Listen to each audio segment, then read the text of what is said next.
فأنا ناصح لإخواني بالصدع بالحق، تبيض وجوههم. السكوت في مسألة الحزبية يضرها، فاصدع بما تؤمر وأعرض عن المشركين. سلامي على دماج ورجالها والشيخ يحيى ودار العلم يا سعد بانيها. بسم الله الرحمن الرحيم. الحمد لله حمدا كثيرا طيبا مباركا فيه كما يحب ربنا ويرضاه. أشهد أن لا إله إلا الله وحده لا شريك له، وأشهد أن محمدا عبده ورسوله صلى الله عليه وعلى آله وأصحابه ومن تبعهم بإحسان إلى يوم الدين. أما بعد. Pertemuan yang lalu kita membahas hadis yang ke-19 berkaitan dengan hari akhir, di mana hari akhir atau hari kiamat tegak di saat tidak ada lagi di muka bumi ini yang menyebut nama Allah Subhanahu wa taala. Tidak ada yang berdoa memohon kepada Allah Subhanahu wa taala. Pertanyaannya, bagaimana mensinkronkan hadis ini dengan hadis yang lain yang padanya penetapan tentang akan senantiasa ada Taifah al-Mansurah. Hadis mutawatir, la tazalu ta'ifatun min ummati zahirina 'alal haq. Senantiasa ada taifah, segolongan manusia dari kalangan umatku yang mereka tegak di atas kebenaran. Hadis ini menunjukkan terus-menerusnya ada Taifah al-Mansurah. Sedangkan hadis Anas yang kita pelajari menunjukkan mereka tidak ada di akhir zaman. Bagaimana mensinkronkannya? Indaka Hamzah.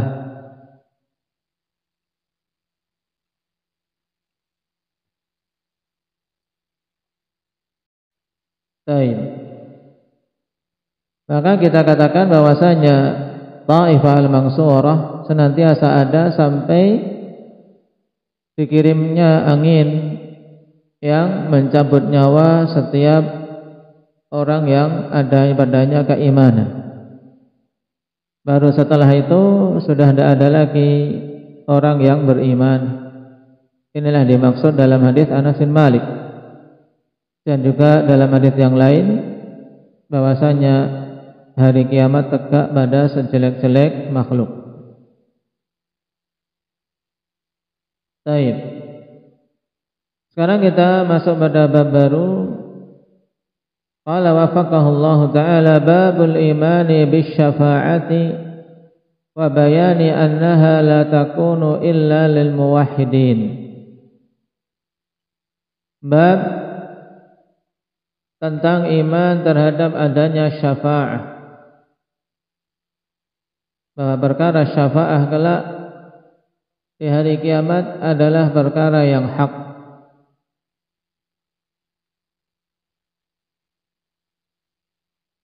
Dan penjelasan bahwasanya syafa'ah tersebut tidaklah akan ada kecuali bagi orang-orang yang bertauhid.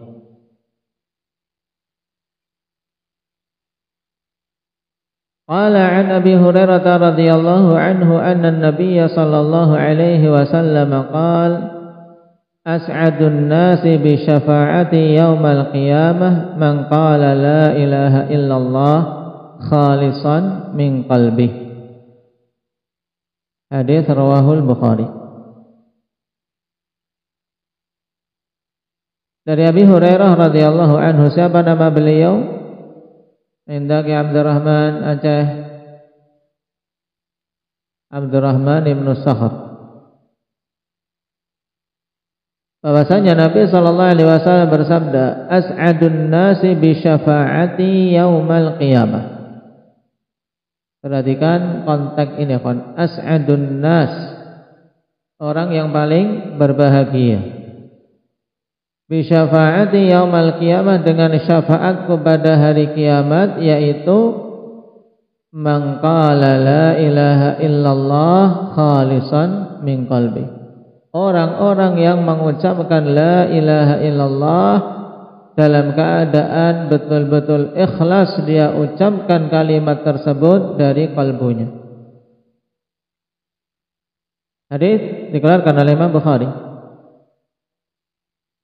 Jelas pada hadis ini ikhwan, faedah pertama menunjukkan bahwasanya syafaat itu hak. Syafaat yang akan diberikan oleh Nabi kita Muhammad sallallahu alaihi wasallam di hari kiamat kelak itu hak. Dengan syafaat dari Rasulullah sallallahu alaihi wasallam maka akan dikeluarkan banyak dari orang-orang yang melakukan dosa besar di dunia kemudian dihukum di neraka. Banyak dari mereka akan dikeluarkan dengan syafaat Nabi kita Muhammad sallallahu alaihi wasallam. Sebagaimana dalam hadis yang lain, syafaati li ahlil kabair min ummati.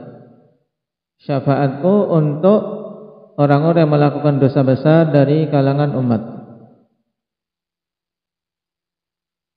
Dan syafaat Nabi kita Muhammad sallallahu alaihi wasallam secara umum terbagi menjadi dua, syafaah ammah dan syafaah yang khassah. Syafaat ammah maksudnya adalah syafaat yang bisa memberikannya Nabi kita Muhammad sallallahu alaihi wasallam juga yang lain dari kalangan para nabi dan bahkan orang-orang yang beriman dan juga malaikat. Malaikat juga bisa memberikan syafaat. Sesama kaum mukminin bisa memberikan syafaat. Baik, apalagi para nabi dan rasul.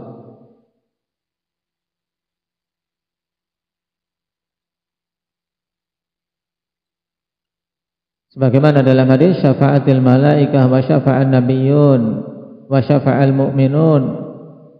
Ya, semua yang telah memberikan syafaat, malaikat telah memberikan syafaat, para nabi memberikan syafaat, orang-orang beriman memberikan syafaat. Wa lam yabqa illa arhamur rahimin, dan tidak tersisa kecuali zat yang maha merahmati.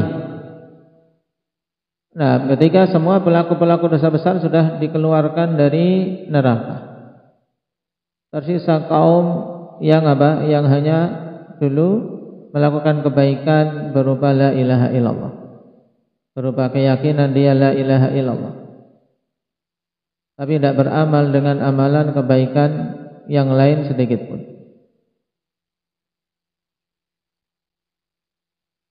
Intinya syafaat itu hak.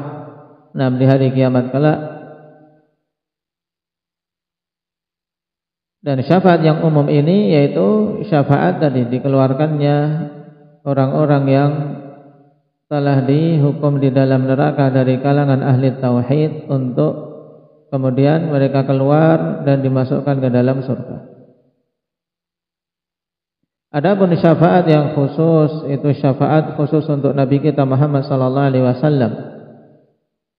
Hanya beliau saja yang diberi izin untuk memberikannya, yaitu seperti syafaatul uzma, syafaat yang agung yang dengannya semua yang berkumpul di padang mahsyar dari kalangan jin dan manusia bisa meneruskan ke fase berikutnya dari fase-fase hari kiamat, yaitu dengan ungkapan mudahnya syafaatul uzma, yaitu syafaat sehingga dengan sebabnya disegerakan hisab untuk ahlil mauqif. Ahlil mauqif yaitu semua yang ada di padang mahsyar dari kalangan jin dan manusia setelah menunggu dalam waktu yang sangat lama dan kepayahan yang luar biasa. Akhirnya Nabi memohon kepada Allah Subhanahu wa ta'ala untuk segera ditegakkan hisab.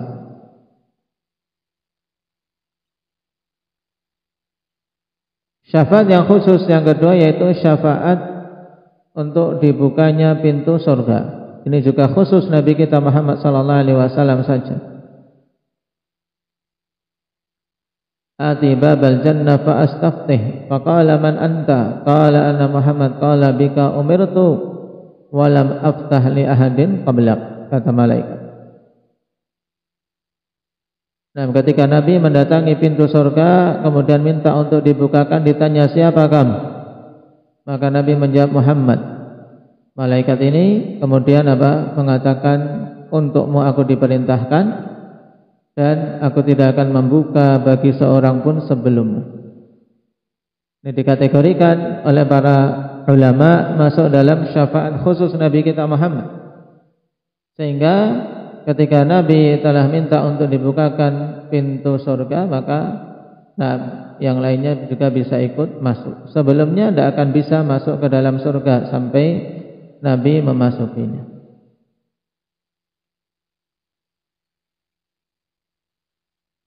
Dan syafaat khusus juga yaitu syafaat beliau untuk pamannya Abu Thalib agar diringankan azabnya. Ini sekilas tentang syafaat. Kemudian faedah kedua dari hadis ini, hadis ini menunjukkan bahwasanya untuk mendapatkan syafaat harus terpenuhi syarat pokok, yaitu dia harus orang yang bertauhid. Karena syarat utama syafaat adalah hamba tersebut mendapatkan ridha dari Allah Subhanahu wa taala. Sebagaimana dalam ayat wala yashfa'una illa liman irtada. Dan mereka tidaklah akan bisa memberikan syafaat kecuali bagi orang-orang yang Allah ridai. Dan untuk mendapatkan keridhaan Allah, maka hamba ini harus orang yang mentauhidkannya. Adapun pelaku syirik maka tidak akan mungkin mendapatkan syafaat sama sekali. Baik. Nah, ini yang sangat jelas ditunjukkan oleh ayat, oleh hadis. As'adun nasi bi syafaati yaumal qiyamah man qala la ilaha illallah khalisan min qalbi, yaitu orang yang bertauhid. Nah, karena syafaat untuk bisa ditetapkan akhwani fillah harus terpenuhi dua syarat. Syafaat untuk bisa ditetapkan harus terpenuhi dua syarat. Syarat yang pertama adalah izin dari Allah Subhanahu wa taala kepada pemberi syafaat. Izin dari Allah Subhanahu wa taala kepada pemberi syafaat. Dalilnya apa ini, Rifki?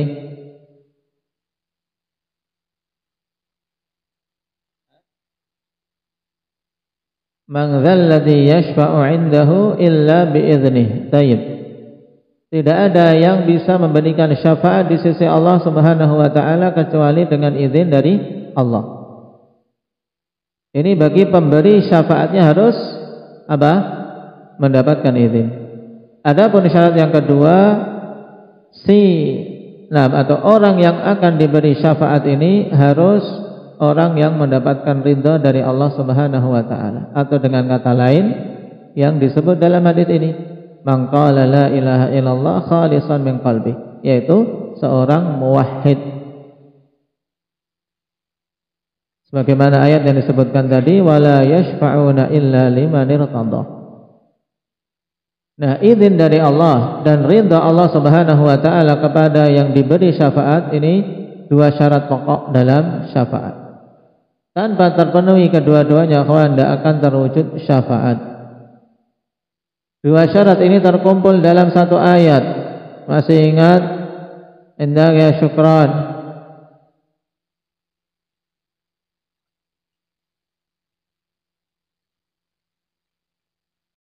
Baik. Wa kam min malakin fis samawati la tughni syafa'atuhum syai'a illa min ba'di ay ya'dzanallahu liman yasha'u wa yarda. Ini diingat-ingat, karena satu ayat langsung mengumpulkan dua syarat. Betapa banyak malaikat-malaikat di langit yang tidak bermanfaat syafaat mereka kecuali setelah Allah izinkan dan Allah Subhanahu wa taala ridai bagi yang mau diberi syafaat. Nah, Kemudian faedah ketiga dari hadis ini, hadis ini termasuk hadis yang menunjukkan tentang persyaratan ikhlas untuk orang yang mengucapkan la ilaha illallah. Karena Allah atau karena Rasulullah sallallahu alaihi wasallam mengatakan man qala la ilaha illallah khalisan min qalbi. Bagi siapa saja mengucapkan la ilaha illallah dalam keadaan ikhlas dari hatinya. Menunjukkan apa? La ilaha illallah itu ada syarat-syaratnya untuk betul-betul kalimah yang diucapkan ini bermanfaat. Betul-betul dengan kalimat yang diucapkan tersebut dia bisa meraih keutamaan-keutamaan yang dijanjikan tentang la ilaha illallah. Di antara syaratnya adalah ikhlas. Dan keseluruhannya 7 syarat disebutkan oleh para ulama. Sebagian menambahkan syarat yang ke-8. Ya, sebenarnya syarat ke-8 ini sudah masuk dalam 7 syarat yang masyhur tadi. Naam, ilmun yaqinun wa sidquka mahabbatin wa inqiyadin wal qabuli laha. Ilmun yaqinun wa ikhlas. Ilmu, yakin, ikhlas, kemudian sidq, disertai mahabbah, kemudian inqiyad dan qabul. Sedangkan bara'ah minasyirki wa ahli ini sudah masuk dalam syarat mahabbah. Karena konsekuensi mencintai kalimat ini harus berlepas dari lawannya, yaitu syirik dan para pelaku kesyirikan. Tapi inti dari hadis kita adalah dipersyaratkannya ikhlas untuk seseorang bisa betul-betul diakui persaksian la ilaha illallahnya di sisi Allah Subhanahu wa taala. Berarti dia ucapkan kalimah ini hanya mengharapkan ridha Allah Subhanahu wa taala, bukan karena riya, bukan karena mengharapkan dunia, bukan karena ingin menikahi seseorang dan seterusnya. Tapi memang dia ucapkan la ilaha illallah karena meyakini kandungan makna tersebut, karena mengharapkan keridhaan Allah Subhanahu wa taala semata. Tidak ada ilah yang hak untuk diibadahi kecuali Allah Subhanahu wa taala. Faedah yang keempat, mafhum dari hadis ini menunjukkan bahwasanya orang-orang yang meminta syafaat kepada Nabi sallallahu alaihi wasallam, bahkan sebagian mereka dijadikan sebagai syiar di setiap permulaan majelis untuk meminta syafaat kepada Rasul sallallahu alaihi wasallam. Kalau tidak mewujudkan syarat tauhid ini, maka tidak akan mendapatkannya. Karena syaratnya harus ikhlas, harus bertauhid. Faedah yang kelima, bahwasanya syafaat itu mintanya kepada Allah Subhanahu wa taala. Tayyib, qul lillahi syafa'atu jami'ah. Syafaat secara keseluruhan itu adalah hak Allah Subhanahu wa taala. Nabi kita Muhammad tidak akan bisa memberikan syafaat kalau tidak diizinkan oleh Allah. Berarti untuk kita bisa mendapatkan syafaat dari Nabi kita adalah apa? Adalah dengan memohon kepada Allah Subhanahu wa taala dan mewujudkan tauhid. Otomatis kalau seorang mewujudkan tauhid, dia akan mendapatkan syafaat dari Nabi sallallahu alaihi wasallam. Dan ketika ingin memohon kepada Allah agar diberi syafaat, berarti mengucapkan ya apa? Allahumma syaffi' nabiyyana Muhammadan sallallahu alaihi wasallam fiyya. Ya Allah, jadikanlah nabi kami Muhammad sallallahu alaihi wasallam sebagai pemberi syafaat untukku. Ini contoh kita berdoa memohon agar Allah mengizinkan nabi kita memberikan syafaat untuk kita. Adapun memohonnya kepada Nabi ini salah. Meminta kepada Rasul, ya Rasulullah berikan syafaat kepadaku, ini adalah apa? Adalah kalimat yang salah dan fatal kesalahannya.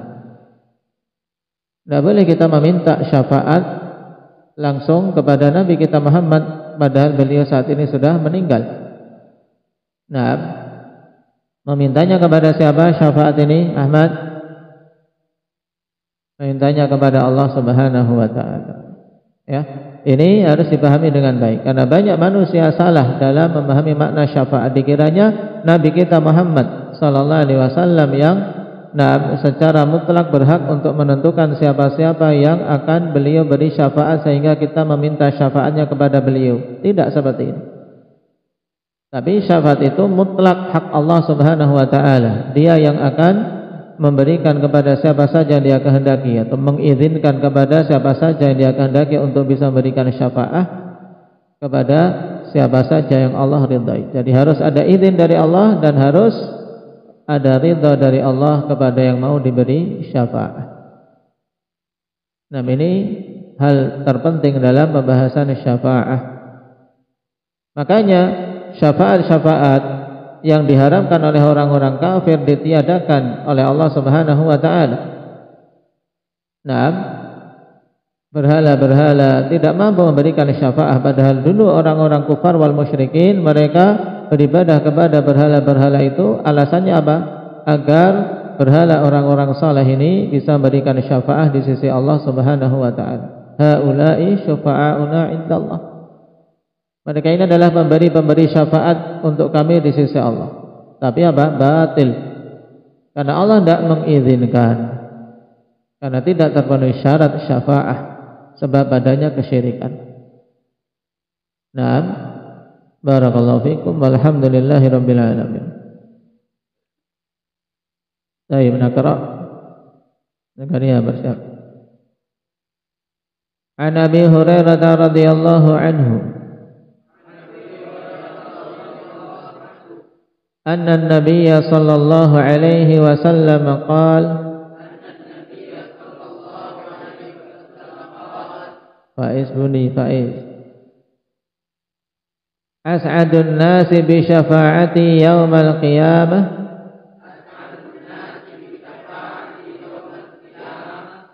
As'adun nasi bi syafa'ati yaumal qiyamah Man qala la ilaha illallah khalisan min qalbih